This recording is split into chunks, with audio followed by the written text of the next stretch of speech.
मित्रों, कलयुग का आरंभ आज से करीब 5000 वर्ष पहले हुआ था।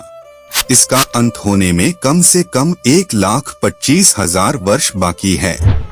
हमारे हिंदू धर्म ग्रंथों और पुराणों के आधार पर कुल 4 युग होते हैं: सतयुग, त्रेतायुग, द्वापर युग और कलयुग। माना जाता है कि सतयुग में स्वयं देवता, किन्नर और गंधर्व पृथ्वी पर निवास करते थे। सतयुग के बाद आया त्रेता युग। इस युग में भगवान श्री राम ने जन्म लिया और रावण का अंत किया। वह स्वयं भगवान विष्णु का अवतार थे। फिर द्वापर युग की शुरुआत हुई और इस युग में भगवान विष्णु ने श्री कृष्ण के रूप में जन्म लिया। द्वापर युग में श्री कृष्ण ने जिस तरह की लीलाएं रची, वह मनुष्य जीवन के लिए एक सीख है।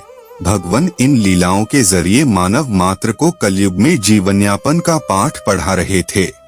कलयुग का कालखंड बाकी 3 युगों से छोटा माना गया है। इस युग में पाप अपने चरम पर होगा। अब आपके मन में यह सवाल जरूर उठेगा कि सतयुग, त्रेता युग, द्वापर युग में ऋषि और तपस्वियों को श्राप देते देखा होगा और उनका श्राप भी सच होता था। पर बात करें कलयुग की, तो कलयुग में श्राप नहीं लगता है। आज की इस प्रस्तुति में हम आपको यही बताएंगे। इसीलिए आप हमारे चैनल को सब्सक्राइब कर वीडियो को लाइक जरूर कर ले। सतयुग में ऋषि मुनियों के पास अपार शक्ति थी। वह अपने शक्ति का कभी भी दुरुपयोग नहीं करते थे, क्योंकि उन्हें पता था कि अगर वह किसी को श्राप देंगे तो उसे भुगतना पड़ेगा। और उस समय श्राप का असर अत्यंत तीव्र था।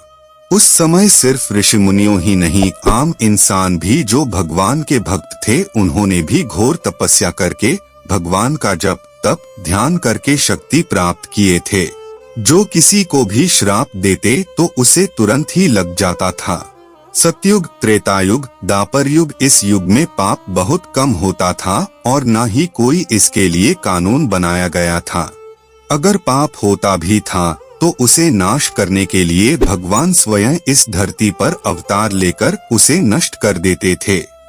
द्वापर युग में भगवान श्री कृष्ण ने भगवत गीता में पांडु पुत्र अर्जुन को कहा कि इन 3 युगों में तो इंसान पाप नहीं किया है, मगर आने वाले इस कलयुग में मनुष्य खूब पाप करने वाले हैं। इस युग में सबसे ज्यादा पाप होने के कारण पुण्य आत्मा बहुत कम रहेंगे और पापी आत्मा इस धरती पर सबसे अधिक रहेंगे, जिसके कारण किसी को भी श्राप का प्रभाव नहीं पड़ने वाला है। इस कलयुग में अगर कोई मनुष्य किसी को श्राप दिया तो उसका कोई प्रभाव नहीं पड़ेगा, क्योंकि जिस व्यक्ति ने श्राप दिया है वह भी कहीं ना कहीं कभी पाप किए रहेंगे और उनके धर्म और कर्म शून्य के बराबर रहेंगे। इसीलिए कलयुग में श्राप नहीं लगेगा। कलयुग के लोग इतने स्वार्थी रहेंगे कि अगर कलयुग में श्राप लगेगा तो धरती पर कोई भी मनुष्य जीवित नहीं बचेगा, जिसके कारण उनके श्राप का असर नहीं होगा। जिस प्रकार मौसम बदलता रहता है, ठीक उसी प्रकार श्राप का भी असर बदलते रहता है। लेकिन इस पृथ्वी पर कोई साधु, महात्मा या जिसने अपने जीवन में कोई पाप ना किया हो या कभी असत्य ना बोला हो, उनका दिया हुआ श्राप इस कलयुग में भी लग सकता है। समय आने पर उनके दिए हुए श्राप का असर मनुष्य जरूर समझ पाएंगे, क्योंकि कलयुग में श्राप का असर बहुत धीरे होगा। तो मित्रों, इस तरह से भगवान कृष्ण ने अर्जुन को महाभारत युद्ध के दौरान कलयुग में लगने वाले श्राप का वर्णन किया था। परंतु कलयुग को बाकी इन 3 युगों से श्रेष्ठ युग भी कहा गया है।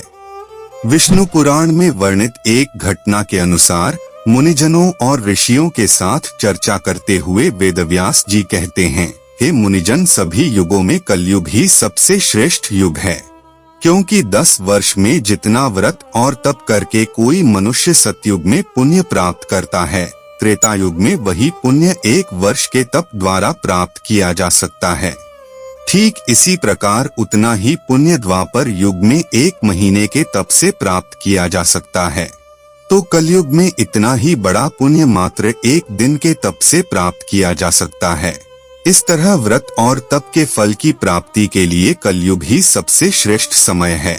मित्रों, अगर आपको हमारी यह प्रस्तुति महत्वपूर्ण लगी तो वीडियो को एक लाइक जरूर करें।